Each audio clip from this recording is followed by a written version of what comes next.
కుమారుడు. సో మెల్కీసెదెకు ఎవరిని పోలి ఉన్నాడు? దేవుని కుమారుని పోలి ఉన్నాడు. ప్రియమైన బిడ్డలారా, ఆ 7వ వచనం వరకు చదువుతున్నప్పుడు దేవుడు అబ్రహాముని అంతగా హెచ్చించడానికి తనకు కలిగిన దానిలో దేవునికి ఇచ్చుటలో ఎన్నడూ వెనుదీయలే.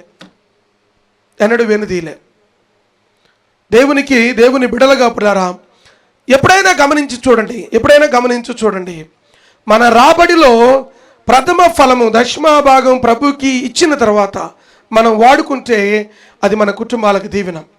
చాలాసార్లు మనం ఏం చేస్తామంటే జీవితకాలం ఖర్చులు ఉంటాయి. ఖర్చులు ఉండవా?